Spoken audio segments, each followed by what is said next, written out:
Cade McNamara or Spencer Petras? Who would you rather have starting this weekend for the Hawkeyes? That's the spot that we've reached. We preview Northwestern and talk Hawks all today.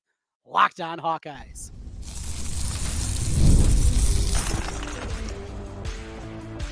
You are Locked On Hawkeyes, your daily podcast on the Iowa Hawkeyes. Part of the Locked On Podcast Network, your team every day. Hey, welcome in. I'm Trent Condon, and this is the Locked On Hawkeyes podcast. Thanks for making Locked On Hawkeyes your first listen every day. We're available wherever you find podcasts. You can also watch us on YouTube. While you're there, make sure you hit that subscribe button. If you're listening on the podcast side, 5-star reviews helps us get in front of more Hawkeye fans. Today's episode of Locked On Hawkeyes is brought to you by FanDuel Sportsbook. Place your first $5 bet, and you'll get started with $200 in bonus bets guaranteed. Visit FanDuel.com to get started. Let's get started here today. No, we're not talking McNamara versus Petras, though. I guess it's a bigger conversation than I would have anticipated. Maybe my mind is broken as we've talked about broken minds here at the quarterback position. It is Northwestern coming to town this week, and certainly when you think of Northwestern, you think of some of those devastating losses throughout the year. Iowa has had a handful, maybe none as impactful as 2009. Iowa running through an undefeated season, and then Wooten gets Stanzi in the end zone. He goes down. Iowa has an opportunity still at the Big Ten championship game a week later.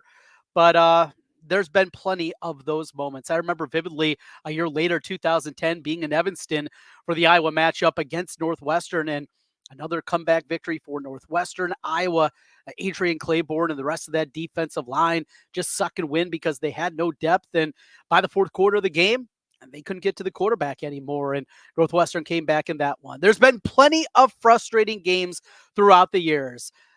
Noah Fant, instead of going to him, it's Max Cooper in the end zone. Whew, that was one. Oh, boy. Not a fun series, I'm sure, for Hawkeye fans to remember. This Northwestern team isn't very good. And I think we have to start right there. And though they come in with a 3-4 record, just a game different than the Hawkeyes 4-3, you dive a little bit deeper into the statistical profile of the Wildcats, and you see there are some major woes. Right now, they're 129th in the country in total offense. Now, we saw bad offense a year ago. We saw an offense even worse than this one last season. But they're averaging 286 yards per game. Rush offense, 104th in the country. Passing offense, 124th in the country. It has not gone well with their new offensive coordinator who came in from South Dakota State. Guy that I thought was at least intriguing. Young guy that's still in his 20s. It's not gone well. They move quarterbacks around. They've done a whole lot. Scoring offense, 119th in the country. Total defense, they are 56th and 17th against the run. So this is going to be a team certainly that you believe is going to be able to gear up, load up the box, and make Iowa beat them through the air. The good news is you can beat them through the air.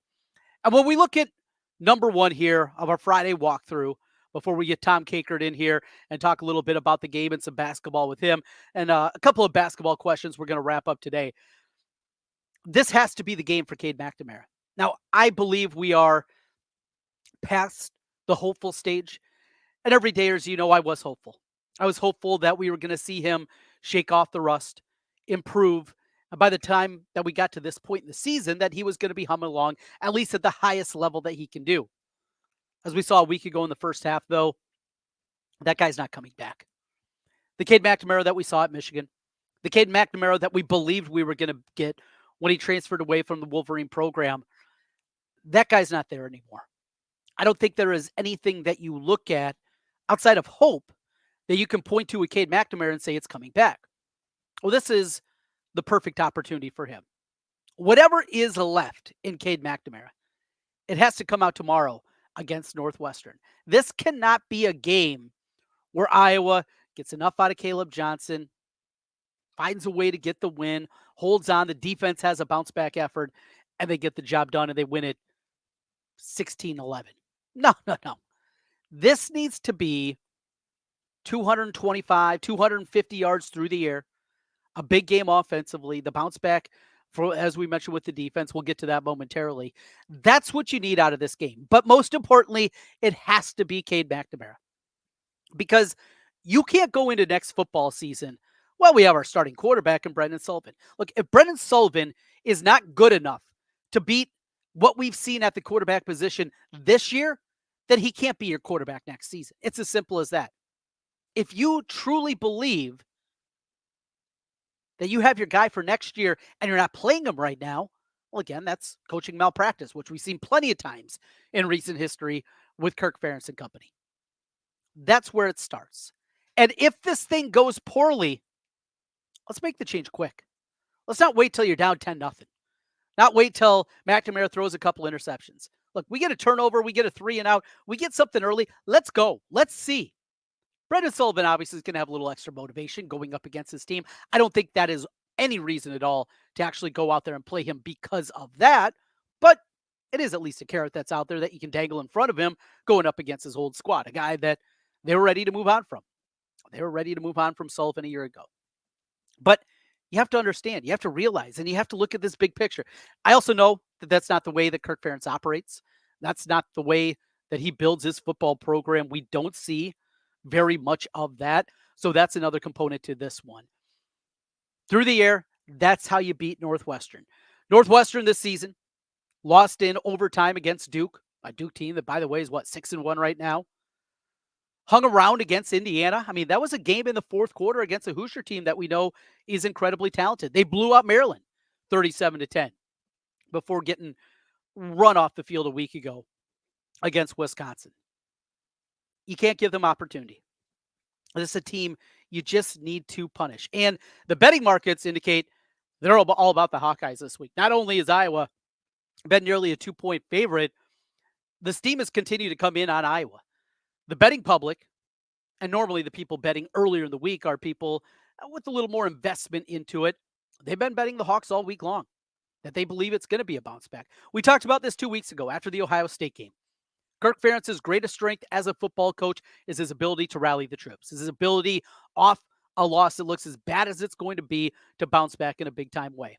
And I believe they will. And I think most importantly, the defense is not going to look like it was a week ago because that was alarming. Look, we've watched terrible offense for years now. We're used to it, right? But when you see that defense missing tackles all over the field, when you see guys out of position, when you see very simple route concepts and Iowa has no clue how to defend them, they still do not have the communication that you're looking for, the communication to go out there and to know when to turn it from the cornerback over to the safety, who's going to be switching where.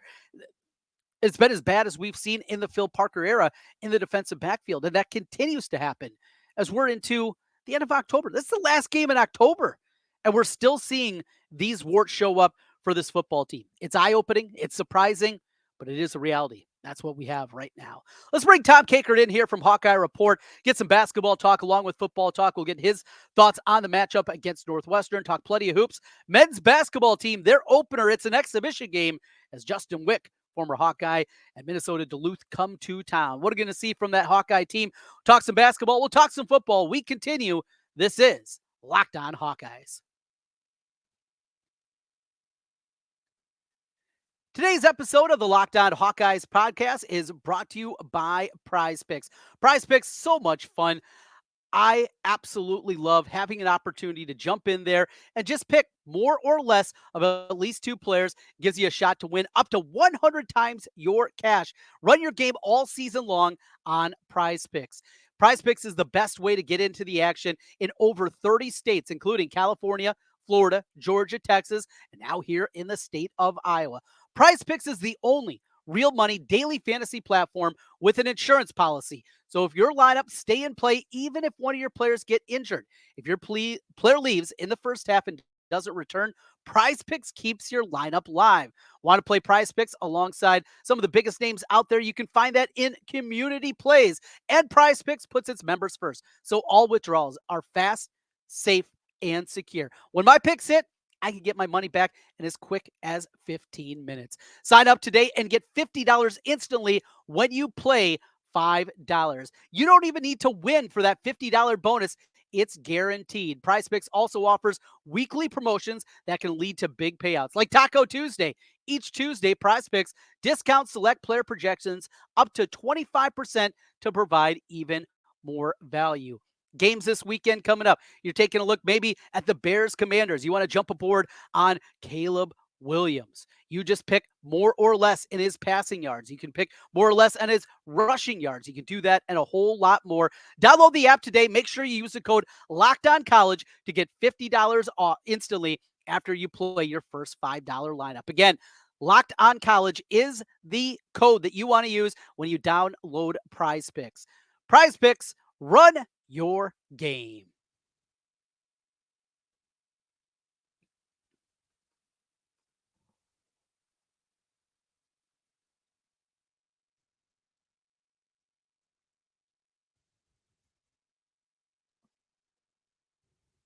I'm Kakert in here, his weekly spot as we talk Hawks football tomorrow, basketball tonight of the men's variety. Tom, you going to head over to Carver and check this one out tonight?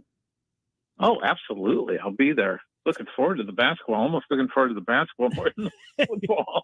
Yeah, it's because I haven't seen him out of sight, out of mind. I'm looking forward to following it via Twitter, through the media, because I'm watching Game 1 of the World Series. But what do you want to see tonight? Is there a player on McCaffrey's roster that maybe you want to get and I know it's exhibition, it's Game 1, but that you want to see how this team is starting to come together, or is it the entire product? Well, I'll go with my Moline guys. I'm really curious. Owen Freeman taking the step year 2, becoming showing an outside shot, and then how Brock Harding looks and how he's developing as a leader for this team, and then I'm really curious about the bench and some of the new faces. See if Price Sanford takes a leap, which I think he will in year 2, and Cooper Koch in year 1. I think he's going to be a significant contributor this year, and then Seydou Traore and Chris Tajdo. I think we'll see those guys tonight, and curious to see what they can give the Hawks. Speaking of those young guys, if you had to kind of rank them in terms of minutes that they're going to see this year, Koch, Tajdo, Traore, young Sanford, when you put those guys kind of in a group, what do you believe the pecking order is just as it pertains to minutes? That's good. That's a great really question. Tough. Yeah, I think it's probably Koch and Sanford, and then Traore. Okay. I think those 3 are kind of the top 3, and then Tajdo at least early.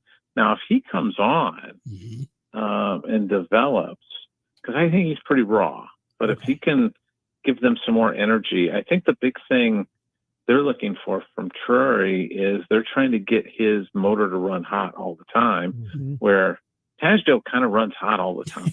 So there's something there, but Traore can shoot a little bit better. He's a little bit better defensively. He's just a little more mature and developed. So interesting. It's going to be interesting, but I think there's a clear top 10 players. And then after that, it's Evan Bronze and Riley Mulvey as 11 and 12. That's my guess.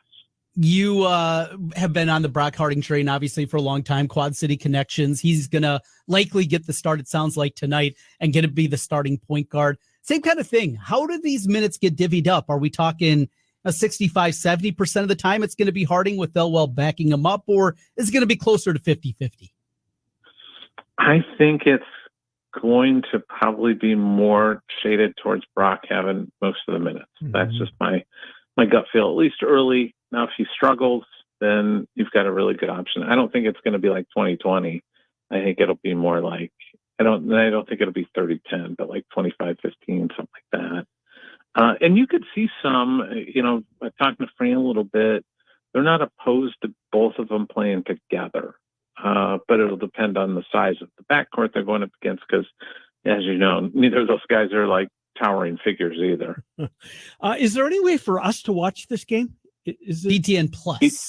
And that's Plus. the subscription service. What And, did he get? and the great Jeff Settles is on the color commentary. So. Hey, did I see, and I think it was your tweet, Tom, that is just cutting back his Big Ten Network responsibilities this year? They just didn't mention him in the thing. I don't know if I'm going to talk to him tonight and find out. But He's really good. It's really good. And, I may get stuck watching him do Mountain West games, and I tell him all the time, I'm like, yeah, I'll be surfing and I'll hear your voice, and then I'm tuned into Air Force at Wyoming, and here we go, let's go. Yeah, I was surprised that he wasn't listed amongst the analysts that are going to do games this year. Because, I mean, what more does he have to do? He's really good at what he does. You ready to go to football, TC? Yeah, it's the Friday walkthrough with Tom Kakert, and yes, begrudgingly, here we are, quarterback. Boy, it must be fun running message boards on times like this, huh, Tom Kakert? Oh my gosh, it's at this point, it's a yearly thing. Yep. It really is. It's kind of just this thing we do every year. We're not happy with the quarterback, so let's dump him. It's chaos' fault. I thought the most interesting thing that Kirk said on Tuesday was basically, hey, it's Tim Lester's thing here. Okay, so because I think everybody seems to think that Kirk is the evil genius behind all this, the man behind the curtain that's pulling all the strings, and you kind of like, no, it's pretty much Tim's call. So we'll see. I get the feeling that the leash has gotten pretty short. And you look at the numbers, and I put it in my game preview, they've scored, I think it's like 58 points just in the first half of games this year, 56. It was 56 points total this year, first and second quarter. They have just incredibly slow starts. Whereas in the second half, in the third quarter alone, they've got 67. In the fourth quarter, they've scored 72. So they've outscored the first half individually in the second, in the later two quarters. So they have got to figure out a way to move the ball and get better, get more points, because it's ridiculous what's been going on. It is. And, Trent and I started to spend some of our opening segment discussing this. At some point during live football, not practice, you have to know what Brendan Sullivan's got, right? Because you can't go into next year, I wouldn't think, with your hopes residing on Brendan Sullivan, who hardly played last year at the expense of Cade McNamara, who apparently has beaten him out. Yeah, and what I've heard is that Sullivan hasn't been great in practice, but we heard that last year too, and everybody doubted it. So you can only go by what you see, and that's just kind of what they're trying to do. Because I think if they were seeing something from Sullivan that would give them hope that, hey, he's ready and he should be out there instead of Cade, they probably would have done it. I don't think there's this blind loyalty that most Iowa fans think that there is, but he's also going to have to go out there and perform. If he goes out there and gets that opportunity, he's going to have to play and see what he does and perform well. Otherwise, you're just going to be like, okay, now what? Are we Marco Lainez time then? Is that the bandwagon filling up there again? I don't know. Yeah, get ready for it, Tom. It'll be coming. Yeah. I know. It always does. Who'd you rather have starting this week, Cade McNamara or Spencer Petras? Probably Spencer. Yep, that's unanimous. Not unanimous. I am not on that one. But how about Spencer's throwing for like 400 yards every time out for? But again, they have like the worst defense in America. Yeah, they're terrible. Yeah, I mean, so he's just gunning the whole time. Good for him. Have some fun his last go around, chuck it around a little bit, and put up some big numbers. So how can they be this bad at evaluating quarterbacks or getting them ready to play or whatever it is? I mean, year after year, we're talking about more than a half decade now of just complete incompetence. These guys move on, and outside of Petras putting up numbers, they're terrible at their next spot too. How could they be this bad?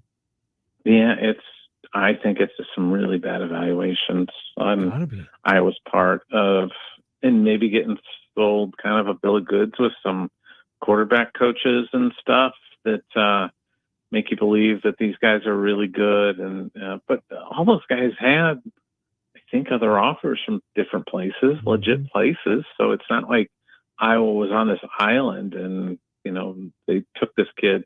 They took Marco Lainez because of this. I mean, all these guys had fairly comparable offers, I guess. So I don't know. I think that has been solved now. because they actually have a quarterback who is evaluating and making these decisions. And I know, talking to the right people, that Tim is on board with Jimmy Sullivan, who's coming in, and obviously recruited, the Casherera kid. So those two guys are Tim Lester approved. This is the week Weegan breaks one. Think so? I do. I mean, he's so close. I do a podcast with Chuck Long, and Ken, you'll appreciate this. I refer to him as Evel Knievel. Yeah. Because he's like a daredevil. He's is going 100 miles an hour down the ramp. He's got one speed. Flying. Yep. Yeah. He's got one just speed. Flying. He's like he's sitting at Caesar's Palace going over those buses.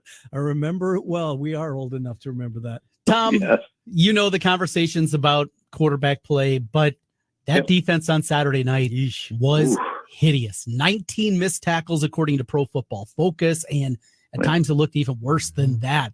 This is a veteran team that brought back a lot of guys with a lot of experience. Was it chalk it up to one bad night, or is there something else going on here? Because that was hideous. Pro Football Focus had Seth Wallace shared this Wednesday when we had it on a Zoom thing, and he said that Pro Football Focus had Iowa number 1 in the country in tackling going into that game. Now they're number 6 because they had such a hideous performance. So it would suggest that this was a one-time thing, but it's only a one-time thing until you go out and do it and show us that it was a one-time thing. So I suspect we're going to get a pretty inspired effort from the Iowa defense on Saturday. I suspect that they're going to probably try and pitch a shutout on Saturday. And I think not that Sebastian Castro makes, the difference, would have made the difference on Saturday, but certainly going to help when one of your better tacklers will be out there. And he is back? He's going to be back. Yeah, that's what I was told, is he's going to be back. So he was practicing this week. Good. So unless he has a setback late in the week, then he'll be back out there, and Kona and Tringer will be out there. What's interesting is Seth Wallace said on Wednesday, he was talking to us, he didn't rule out Jalen Watson starting at the other cornerback. Starting to see somebody. They got to find somebody. Yeah, they have to find somebody. It's just like they just keep throwing guys out there, hoping one of them hits, and it's just like it's like spinning the roulette wheel and hoping that red comes up, and it keeps coming up black, and you just. Like Trent's picks. Yeah, it's been a rough run. It's been rough. It's been a rough one. Oh, Trent. I know. It happened. You know this as a gambler. You're going to go in a cold streak, and I have hit it bad here the last few weeks. Iowa overs. Just that Iowa over Service Think Academy about that. And Indiana, and that's it. Tom Kakert, HawkeyeReport.com, joining us here on the Locked On Hawkeyes podcast. We continue. We talked a little basketball there. Let's wrap things up with some hoops talks. I'll give you my prediction for Iowa Northwestern. We'll do that as we continue. This is the Locked On Hawkeyes podcast. Today's episode of Locked On Hawkeyes is brought to you by FanDuel Sportsbook. Hey, NFL fans, you can start the season off with a big return on FanDuel. It's America's #1 sportsbook. So when you get a hunch in the middle of the game, you can check out the latest stats, view live play-by-play, and so much more on the same page where you place your bets. Having that information in front of you, are your eyes deceiving you? What you seeing? You want to make a wager? They got you covered on FanDuel. You'll get started with $200 in bonus bets guaranteed when you place your first $5 bet at FanDuel.com. Iowa this week is up now to a 14.5-point favorite against Northwestern. But not just that, there is so many other ways to get involved with FanDuel. Same game parlays. Take a look at the NFL. First touchdown score, anytime touchdown score, and a whole lot more. Get started with $200 in bonus bets guaranteed when you place your first $5 bet with FanDuel. Just visit FanDuel.com. That's FanDuel.com. Trent Condon back with you one final time on the Locked On Hawkeyes podcast. Thanks for making Locked On Hawkeyes your first listen every day. Well, we talked some basketball there, and I asked something to Tom Kakert, and I'm interested to see how this plays out. I'm looking forward to, I think, the men's basketball exhibition game. in a weird way more than I am even the Iowa Northwestern football game. And yeah, we only get 12 football games a year. That's idiotic. And well, I'm dumb a lot of times. And this is another one. I just want to see the squad. I want to see the renewed focus on the defensive end. I want to see improved rebounding. I want to see if all the lip service we're hearing about this team actually, at least in an exhibition game, comes to fruition. I also believe that we're going to see Fran McCaffrey himself with a renewed focus. Coaching for the first time without having one of his kids on the team, I think is going to be impactful. I think it's going to be something that at times was uncomfortable, and you're going to see a more comfortable Fran McCaffrey. You're going to see a more focused Fran McCaffrey, and I think maybe even a more energized Fran McCaffrey. I really believe that that's something that's going to pop. But you look after the guys that we know, Owen Freeman, Brock Harding, Josh Dix, Sanford. After those guys, some of these new pieces and exactly how they're going to fit on this Iowa basketball team, I think that's something that is incredibly intriguing to see what Sadie Ochoa is going to look like after playing a season ago, having some nice numbers at Manhattan. This is still a big step up. I mean, he wasn't a mid-major player. The Metro Athletic League, that's a low major. And this is a pretty significant step forward. Can either of those freshmen pop? Can Cooper Koch be a guy that can be an impactful player? Are we going to see anything out of Chris Taggio and what we've heard, that the elite level athleticism that he has? How does the point guard situation shake out? Now, is it a 50-50 split? It's going to be Brock Harding that's going to get the start. After that, it's going to be Drew Thelwell. So we're going to see both those guys out there. Is it going to be 30 minutes versus 10? Is it going to be 25-15? Exactly how that point guard situation kind of shakes out. We know the connection between Owen Freeman and Brock Harding, and I'm excited to see how that plays out this season. Look, I believe this team is going to be an NCAA tournament team. I don't think it's a stretch with what they have returning, coupled with the down nature of the Big Ten this year, that this is going to be a team that's going to win 11, 12, maybe even 13 games in this conference. I think this team is that good. We know they're going to score. We know also they're going to probably struggle on the defensive end. But if they can mesh these pieces together, now the early going schedule, it sets up really well. I think Iowa's got a real chance to put together a really nice, solid season. And they're going to have a chance to get off to a good start. Of course, they get Iowa State coming into their building. Cyclones are a preseason top 10 team. All those neutral court games that they have against Utah, against Utah State, and what is the third one I can't think of? Oh, Washington State. Now, all those, Iowa, at least on the surface right now, is favored in each of those three matchups in Sioux Falls, Kansas City, and also the Quad Cities. They'll be playing those neutral court matchups. So I think it's going to be a fun season. Yes, are there going to be elements? And I understand the other part too. I know for a lot of you, none of it matters. None of it matters for this men's basketball team until we see the breakthrough. Until we see this team in the second weekend of the NCAA tournament, that you're checked out. Yeah, Fran fatigue. That there's nothing short of that will bring you back. And even with that, I know there's a segment of the fan base that just can't get there. You look at the way that they're budgeted NIL-wise. You look at the way that people have invested in the program. They're behind the eight ball. But they have year in, year out, solid teams, competitive teams. You know what you're going to get out of their squad. It's an entertaining brand of basketball, even at times it drives you nuts. I think it's going to be a fun winter, though, for the Iowa Hoops team. Thanks for making Locked On Hawkeyes your first listen every day.